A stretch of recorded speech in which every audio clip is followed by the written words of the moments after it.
Le Seigneur soit avec vous. Évangile de Jésus-Christ selon Saint Luc. En ce temps-là, les apôtres dirent au Seigneur, « Augmente en nous la foi. » Le Seigneur répondit, « Si vous aviez de la foi, gros comme une graine de moutarde, vous auriez dit à l'arbre que voici, déracine-toi et va te planter dans la mer. Et il vous aurait obéi. Lequel d'entre vous, quand son serviteur aura labouré ou gardé les bêtes, lui dira à son retour de champ, « Viens vite, prends place à table. » Ne lui dira-t-il plutôt, « Prépare-moi à dîner. Mets-toi en tenue pour me servir, le temps que je mange et boive. Ensuite, tu mangeras et tu boiras à ton tour. » Va-t-il être reconnaissant envers ses serviteurs d'avoir exécuté ses ordres? De même, vous aussi, quand vous auriez exécuté tout ce que vous avez été ordonné, dites, nous sommes des simples serviteurs. Nous n'avons pas fait que notre devoir. Acclamons la parole du Seigneur. Bien, asseyez-vous. Bienvenue. Je suis content de vous voir aujourd'hui, et surtout Joséphine. On prie pour Samir, il va mieux, بيتحسن petit à petit. Oui. S'il vous plaît, tout le monde, priez pour son mari, que le Seigneur l'aide dans ce temps-là. Hein? Et après, je vois Georges, tu viens de l'aéroport, انت جاي من المطار على الكنيسة ولا ايه؟ بقاله ساعة يعني، وصل امبارح بعد الظهر والنهارده في الكنيسة. هايل يا جورج. مصر حلوة؟ الحمد لله على السلامة، وحشاني صدقني. وراوي بعد الحادثة، ايه أخبارك؟ عمل حادثة كبيرة، ضيع العربية. يلا خلي بابي يشتري لك واحدة تانية. ربنا يهديك عليه. طيب، سمعنا الإنجيل. On vient d'entendre l'évangile. Et بصراحة c'est drôle. يعني je ne sais pas les jeunes et les moins jeunes et les plus jeunes, qu'est-ce qu'ils pensent quand ils entendent dire de Jésus, si tu as la foi gros comme un grain de sénapé, عارفين حبة الخردل, le grain de sénapé, tu le mets sur la main, tu ne le vois pas de fois. Il est très petit. Si tu as la foi gros comme ça, tu peux dire à l'arbre, c'est une mauvaise traduction. Aujourd'hui, il y a différentes choses, mauvaise traduction. Vous savez, le gemez, comment on dit à Nabil le gemeza? أنت مدرس فرنساوي ربنا إيه؟ Le point, c'est cet arbre-là de gemez, il a de grosses racines. Et il est très profond dans la terre. Alors Jésus, il dit quoi? Si tu as un grand foi comme le sénapé, tu dis à cet arbre, déracine-toi. Il faut beaucoup de machines pour le déraciner. Mais toi, tu peux dire à l'arbre, déracine-toi, va te planter où? est-ce que c'est logique, Jésus? Qu'est-ce que tu es en train de dire? Et la mer, c'est un eau salée. Et il dit le troisième verbe, elle t'obéira. Ça nous laisse un peu perplexes, non? Mais on va voir si on peut comprendre Jésus ce matin. Il faut la grâce de l'Esprit Saint. Parce que Jésus n'est pas un homme drôle, mais surprenant, fantastique, génial. Il n'est pas un homme normal, un homme qui te surprend toujours. Alors on va voir. La deuxième partie, elle te dit quoi? Les serviteurs viennent de laborer toute la journée. Il y a quelqu'un qui travaille, il travaille toute la journée dehors. Et après, tu ne vas pas lui dire, ah, tu es fatigué, viens. Une question humaine, hein? Nous qui sommes très humanistes dans ce temps-là. Viens te reposer, viens, je vais te préparer le souper, viens te souper avec moi. Non, Jésus le dit. Il ne va pas lui dire comme ça. Il dit, tu as fini ton travail au camp? OK, au champ? Très bien. Maintenant, mets-toi la tunique et sers-moi mon souper. Et quand j'ai terminé de manger et de boire, toi, tu vas manger et boire. Vous aimez ça? Mais qu'est-ce qu'elle fait, Jésus? Elle va nous surprendre ce matin. Alors, écoutez bien. La première chose, les disciples lui disent quoi? Augmente en nous la foi. Pourquoi il pose cette question? Parce qu'il vient de terminer deux discours. Le premier, c'est sur le scandale. C'est-à-dire, il a dit, il y aura beaucoup de scandales. Mais malheur à celui qui cause le scandale. Alors les apôtres, ils ont eu un choc. Attention, il parle avec qui? Il parle aux apôtres et non pas aux disciples. Aux apôtres, c'est-à-dire les 12, Pierre, Jacques et Jean. Ça, c'est les apôtres, les 12. Il n'a pas dit aux disciples que les 72. Alors, ceux qui sont très intimes à lui. Alors, il a fait ce discours de scandale. Et après, Pierre lui pose la question, si mon frère me dérange, combien de fois je dois le pardonner? 7 fois par jour? Il a dit, 70 fois par jour. Un autre choc. Alors, les disciples, après ces deux paroles, ils ont resté un peu choqués. Alors, Seigneur, augmente en nous la foi pour faire selon ta parole. Alors, Jésus profite, il explique les choses. La foi n'est pas un bagage et te remplit de foi et tu le portes sur les épaules. Non. La foi, ou tu l'as pas. Ce n'est pas un morceau comme ça, قد كده. Non. Si tu l'as gros comme un grain de sénapé, petit, tu le mets sur la main, tu ne le vois pas des fois.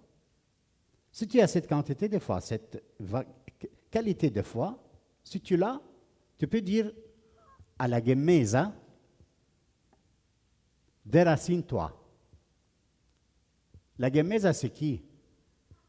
C'est moi et toi. Où nous sommes enracinés dans le monde, avec nos vices et nos péchés. Combien de fois on fait des choses, on dit, on va arrêter. On n'arrête pas. Nous sommes enracinés beaucoup de fois dans nos vices. Si tu vas affronter quelqu'un qui est là à la foi, elle te dit, déracine-toi de ta vie de routine. Tu donnes le temps au travail. Et le travail ne te donne pas la vie. Tu peux te réveiller avec les mains coupées. Ou un accident, les pieds coupés. Et tu ne travailles plus. Et alors, où tu as mis ta sécurité? Alors, déracine-toi de ces idoles du monde. et mis ta confiance dans le Seigneur premièrement. Déracine-toi de cette terre où il y a beaucoup de mauvaises idoles, qu'elles t'obligent à ne pas croire au Seigneur. Déracine-toi de tes pensées sur l'Église qui sont mauvaises. Essaye de chercher un peu comment l'Église elle comprend son histoire. Et n'a pas aller chercher ailleurs dans le monde qu'est-ce qu'il dit le monde de l'Église. Parce qu'il va dire toujours de mal. Il a une façon d'interpréter la vie de l'Église complètement différente de comment il le voit l'Église lui elle-même. Alors, si tu as la foi, tu vas dire à ce jeune, à cette fille, à cet homme, déracine-toi de ces pensées mauvaises qui te font souffrir et te condamnent tes parents et te condamnent l'Église. Et va te planter dans la mer. Oh là là, la mer, il n'y a pas de terre, Seigneur. Oui, qu'est-ce que c'est la mer? C'est la mort. Va te planter dans ton histoire où il y a des événements que tu n'aimes pas dans ta vie. Où il y a ta santé que tu n'as pas content avec. Où tu as tes parents que tu n'as pas content à rester avec eux, tu te souhaites toujours les parents des autres. Ça, c'est la mort. Ça, c'est la mer. La mer, c'est la mort dans la Bible. Alors, déracine-toi de tes mauvaises pensées sur tes parents, et sur l'histoire et sur l'Église, et va te planter sur la mort, dans ton histoire quotidienne où il y a des événements que tu n'aimes pas. Plante-toi là-bas. Et il va t'obéir. Dans la mort, il va trouver la vie. Parce que c'est ça qu'il a vécu Jésus. De la mort, il est retourné vivant. Alors, il ne dit pas de stupidité. Première chose. Deuxième chose, il ajoute tout de suite la parabole de Monsieur le serviteur.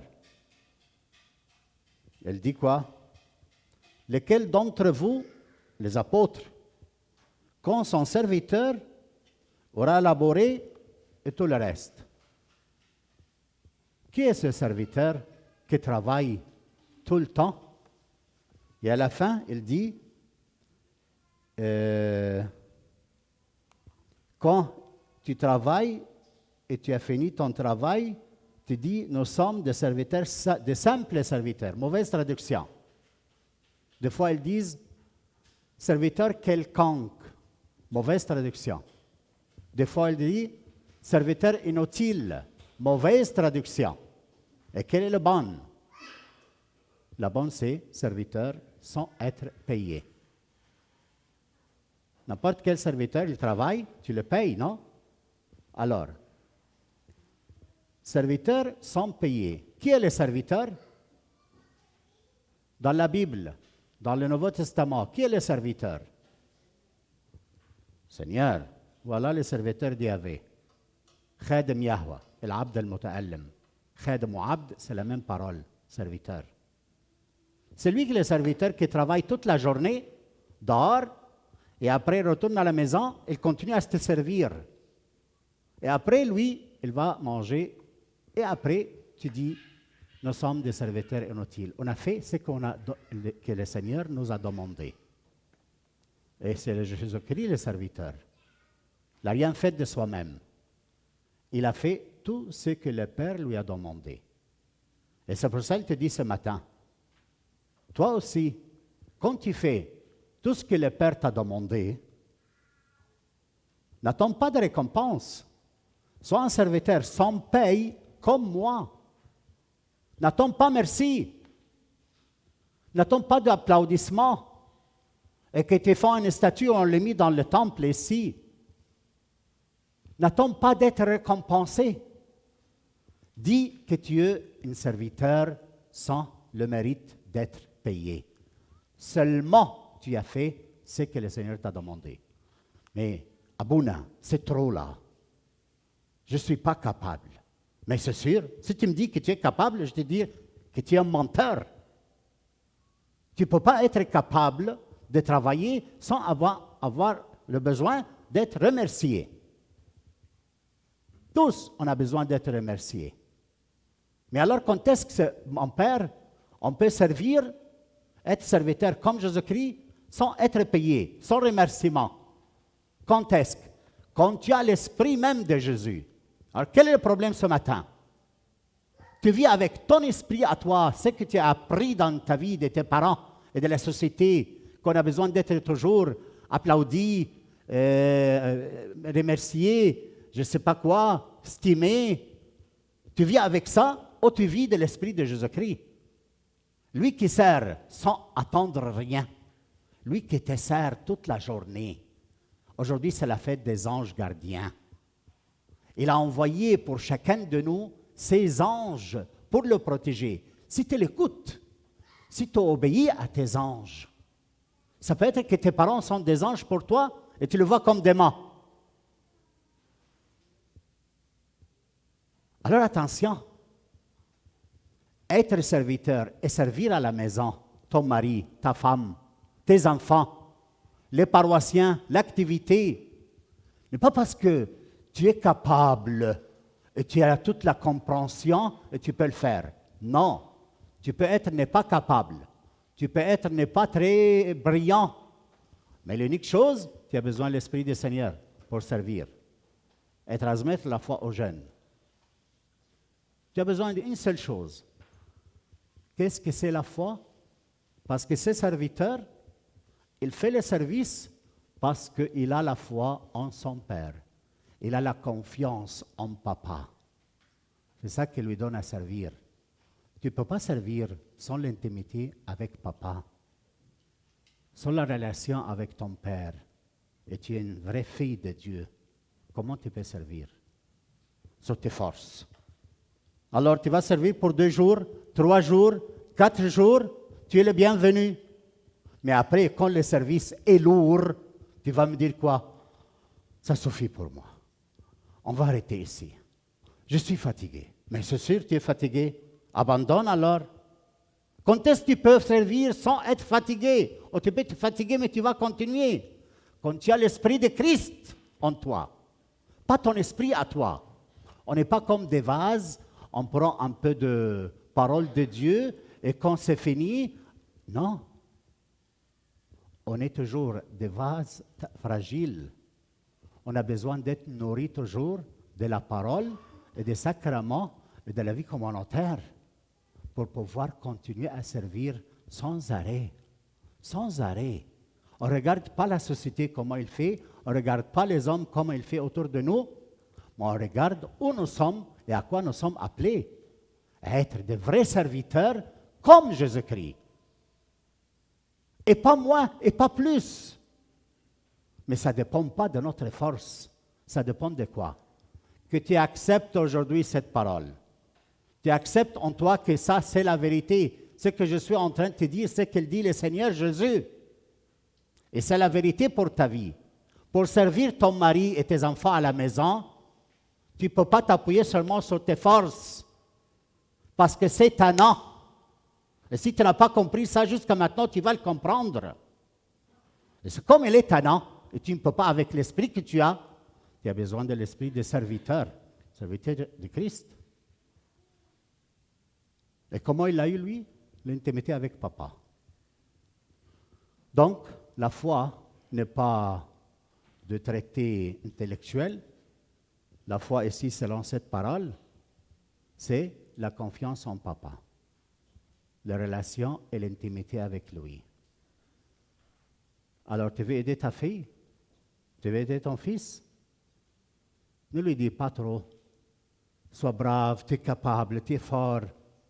Non, regarde, tu n'es pas capable en ça. Mais l'Esprit de Dieu en toi, il va te rendre comme le Christ et tu vas avoir tout le succès si tu as l'Esprit de Christ.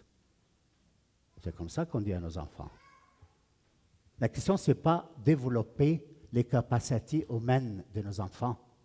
C'est bien d'être développé, mais si les capacités divines ne se reposent pas en ta fille, en ton fils, ils ne grandissent pas selon que sont appelés enfants de Dieu. Ils ne sont pas appelés d'être enfants de la société.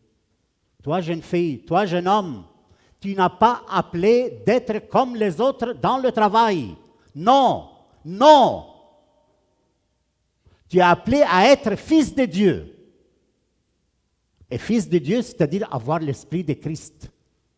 C'est pour ça important pour toi venir à la parole, venir à l'église, venir au début de la messe, écouter la parole de Dieu, venir au GA et écouter la parole de Dieu. Pourquoi? Pour que tu puisses agir comme fils de Dieu et non pas fils de cette société comme les autres. Et quoi le service que tu fais si tu agis selon d'être fils de Dieu? Tout ce qu'il y a autour de toi, ils vont être sauvés sans que tu te rendes compte. Alors tu fais une mission, tu sauves les autres. Vous voyez l'importance d'écouter Jésus? Alors attention, ne fais pas de rencontres de catéchisme, de rencontres morales. On n'enseigne pas le moral ici. On donne l'esprit de Christ. Chaque fois que tu viens au catéchisme, tu reçois l'esprit de Christ. Et non pas des enseignements moraux. Sois bon, sois gentil, sois délicat, sois... OK? Sois tout ça. Mais tu n'as pas l'esprit de Christ, tu ne sers à rien. Tu ne sers à rien. Tu existes, pour quelle raison tu existes?